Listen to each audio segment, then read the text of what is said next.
Hey everyone, Andrew Van Leeuwen from SpeakFA here. I'm joined by SpeakFA's F1 editor, Mat Coch.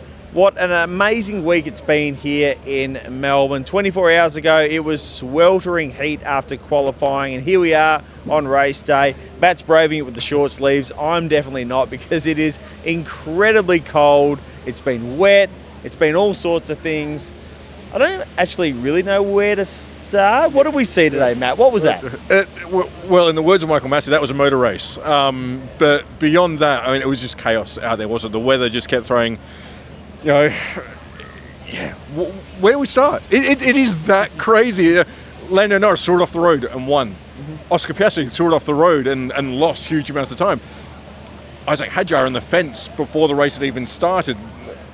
Jack Doohan in the fence half a lap into it. It's just, for 57 laps, it just didn't stop. There were maybe one or two breather moments in the middle, but for the better part of 90 minutes, it was just action-packed, constantly changing weather.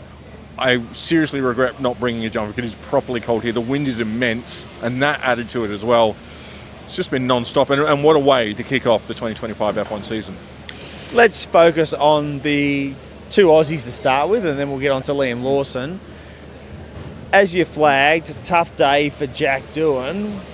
I guess the silver lining is that he, A, wasn't alone in making a mistake in those very tricky conditions at the start of the race, and B, when you've got someone like Carlos Sainz making what you would say is probably a more rudimentary mistake, like it certainly wasn't the most embarrassing mistake in terms of the start of that race. I mean, probably a tough break that they were the conditions, and something like that could catch him out when he is under a bit of pressure.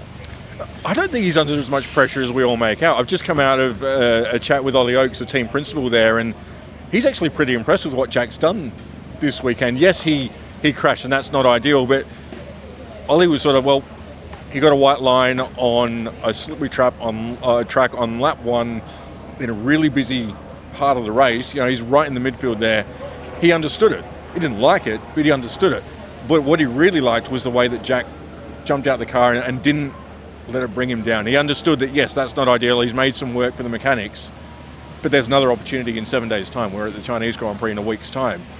He's carried himself really well all weekend. He was faster than Pierre Gasly in the first two practice sessions. He probably would have betted Pierre Gasly in qualifying. Ollie Oakes' words, not mine, on that one as well. So Alpine are properly impressed with what they've seen out of Jack Doohan. Let's forget what happened today.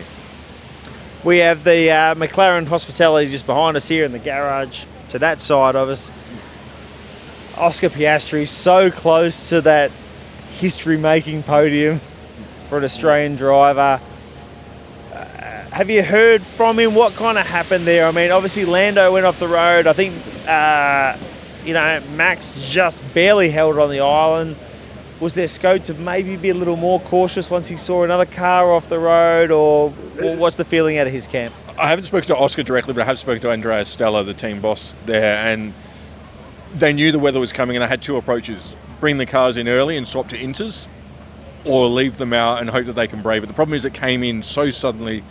The drivers were caught out. Oscar was so close to Lando as well, they didn't have a lot of time to react. That was actually what the team orders was all about earlier on in the race. Oscar was actually told to hold position. It wasn't because they didn't want Oscar attacking Lando, it's because there was weather coming, there were back markers coming. So it was a case of, let's shut this down, let's take little risk, and then we can open it back up again, which they did in pretty quick order.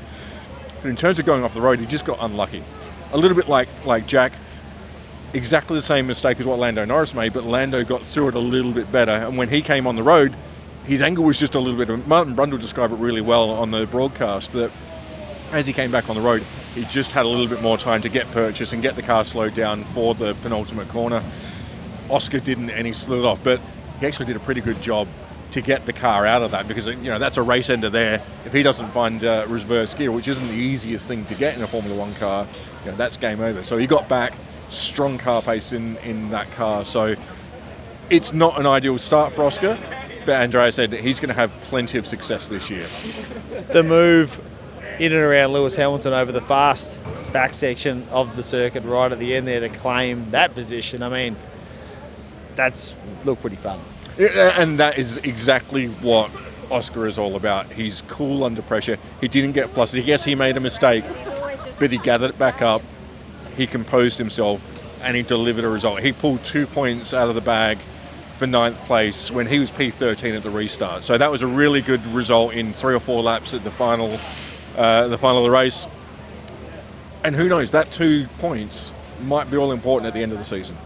Impeccable timing. He walked right past you as you were singing his praises just then, so that worked out beautifully. Anything or anyone else sort of caught your eye from this race? I was really impressed with Kimi Antonelli. I think debut race, he did really well. We do know that he's good in wet weather. We've seen that in his junior career.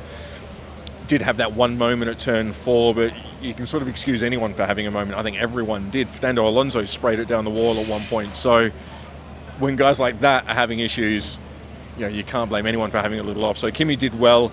Unlucky with the pit stop infringement to lose that 5 seconds, but a good result for them. Mercedes have probably exceeded expectations. And then Williams as well. I think they can be pretty happy with themselves. There were results today that, if you look at just the classification, don't tell the full story. Ferrari's like that, McLaren's like that, Mercedes is like that, Alpine's like that. You know, you look at half the grid and they could have had and probably should have had more. It certainly was a pretty wild afternoon here in Melbourne.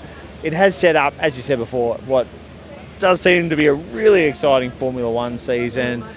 Stay tuned to SpeakFA for all the reaction from the race, and China's coming up real quick as well, so the action keeps going, and SpeakFA is the place to follow it all. And thanks for tuning in across the Australian Grand Prix weekend.